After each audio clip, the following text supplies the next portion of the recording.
Assalamualaikum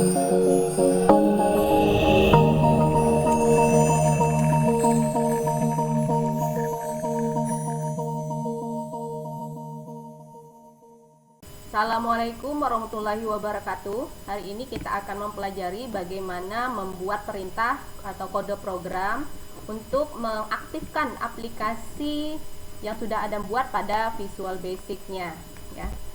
Yang pertama, yang harus ada dulu ya, tempat untuk menuliskan kode program, yaitu code editor, ya. Nah, ini bisa Anda tampilkan dengan menekan tombol F7 ya.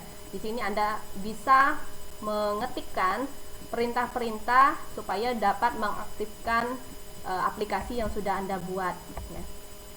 Nah, ini contohnya ketika Anda menekan F7 itu misalnya pada form 1 yang aktif ya. Di situ ada tabulasi ya. Di sini ada tabulasi, ada form 1, isinya desain ya. Ketika Anda tekan F7 itu akan muncul form 1 juga VB, di mana terdapat public class seperti ini ya, sesuai dengan nama formnya. Misalnya di sini form 1 public class, form 1 end class. Ini merupakan tempat untuk perintah-perintah ya. Di dalamnya berisi perintah-perintah ya dalam satu kelas ini. Kemudian Anda harus mengetikkan perintahnya berada di antara public class dan end class ya. Jangan di bawah end class, nanti akan error. Jadi harus perintahnya berada di dalam atau di antara public class dan end class. Dan di dalam public class end class itu ya, perintahnya umumnya itu biasanya ada deklarasi variabel. Ini perintah-perintah dasar ya, ada deklarasi variabel. Nah, variabel itu fungsinya untuk membuat tempat ya, untuk menyimpan data secara sementara ya, yang kita alokasikan di memori dan kita beri nama supaya dia bisa menyimpan data selama aplikasi itu dijalankan ya secara sementara. Nah, variabel ini bentuk umumnya ya, untuk mendeklarasikannya bisa gunakan dim, public atau private ya. Yang ini disebut dengan modifier access ya. Kemudian nama variabelnya apa, S, tipe datanya apa. Yang pertama ada access modifier tadi yang bisa Anda pilih ya. Access modifier ini ya digunakan untuk membatasi, jadi hak aksesnya dari variabel atau metode yang digunakan pada perintah-perintah ya, yang diisi pada public class tadi ya. Nah, ini beberapa ya, contohnya ada public, ada private, seperti itu. Nah, public ini biasanya digunakan untuk biasa dikenal atau dapat diakses ke semua kelas ya, dimanapun. Dan kemudian ada private ya. Private biasanya hanya diakses di mana tempat dideklarasikan ya. Ada friend, protected dan protected friend ya. Masih banyak lagi ya. Bisa Anda gunakan. Ini ada beberapa. Kemudian setelah ada access modifier itu ada nama variabel. Nah, untuk aturan penamaan variabelnya yang pertama ya tidak boleh lebih dari 255 karakter ya, pendek saja ya. Kemudian Anda tidak boleh gunakan yang sudah ada kata-kata yang dari Visual Basic-nya. Misalnya ada dim, prosedur ya, masih banyak lagi dan sebagainya.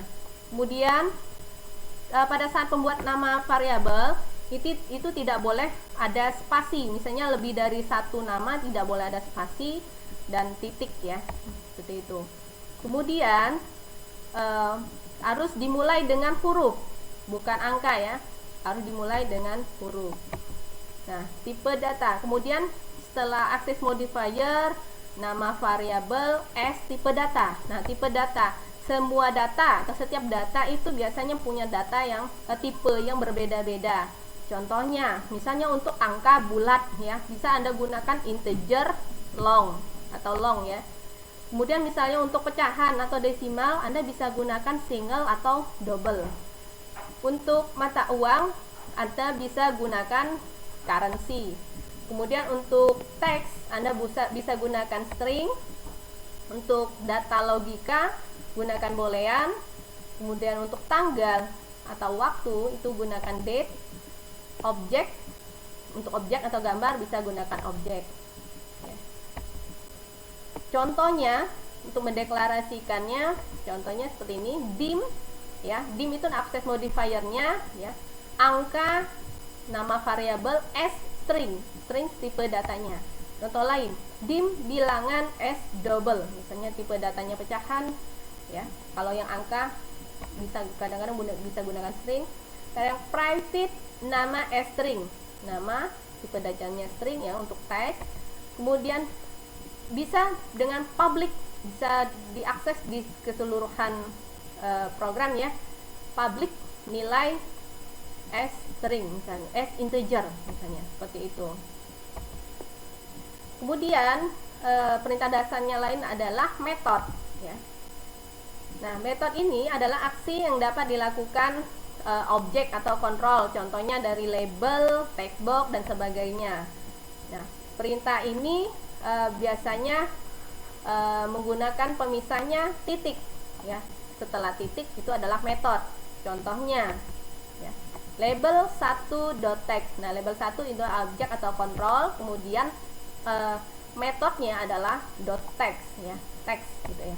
Kemudian ada textbox 1.text, kemudian dateTimePicker 1.value dan sebagainya ya, masih banyak lagi. Kemudian ada lagi yang namanya event.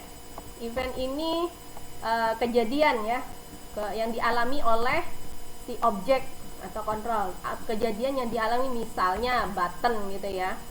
Kemudian apa sih yang bisa dikerjakan ya, pada saat kapan ya gitu objek itu akan mengalami kejadian ya, misalnya dengan mengklik ya, atau menekan suatu tombol pada keyboardnya. Misalnya kita klik ya, contohnya di double klik, load, active, change, press dan sebagainya ya. Ini contoh event, ada beberapa di sini ya. Nah, contohnya klik. Ya, kejadiannya akan berlangsung ketika objeknya diklik ya. Atau perintah itu akan dikerjakan ketika user menekan klik ya pada tombol. Kemudian ada double klik, sama ya, cuma ini double klik artinya kliknya 2 kali. Kemudian ada load. Misalnya load itu berlangsung atau perintahnya akan langsung dikerjakan ketika, biasanya ini untuk form ya, ketika formnya dijalankan langsung mengerjakan perintahnya apa gitu ya, kalau load. Kemudian aktif ya, untuk kejadian berlangsung ketika objeknya diaktifkan atau dipilih. Kemudian ada change. Change-nya ketika perintah itu akan dijalankan ketika si objeknya itu menerima input atau perubahan nilai. Nah, ini contohnya, misalnya pada form 1 Anda mau buat perintah ya. Anda double klik formnya, di form 1 double klik ya. Nanti akan muncul perintah, ada private sub form 1 load. Nah, eventnya eventnya adalah load ya, load. Jadi perintahnya ketika form 1 ini dijalankan, maka dia akan langsung mengerjakan perintahnya ya. Nah, biasanya sudah otomatis ada private sub dan end sub, itu otomatis, jadi nggak perlu diketik lagi. Nah, tinggal Anda ketik di tengah-tengahnya, di antara private sub dan end sub. Misalnya ya, itu contohnya label 1.text ya, label 1 ada objek, label 1 objek, kemudian .text itu adalah metodenya, sama dengan ini adalah operator untuk pengalokasian. Kemudian di sebelah kanannya itu adalah sebuah teks ya, yang diapi tanda petik merupakan sebuah nilai ya. Artinya nilai yang ada di sebelah kanan berupa teks itu akan dialokasikan ke dalam objek label 1.text. Demikianlah ya penjelasan untuk bagaimana cara membuat program hari ini. Oke, semoga dapat dipahami. Wassalamualaikum warahmatullahi wabarakatuh.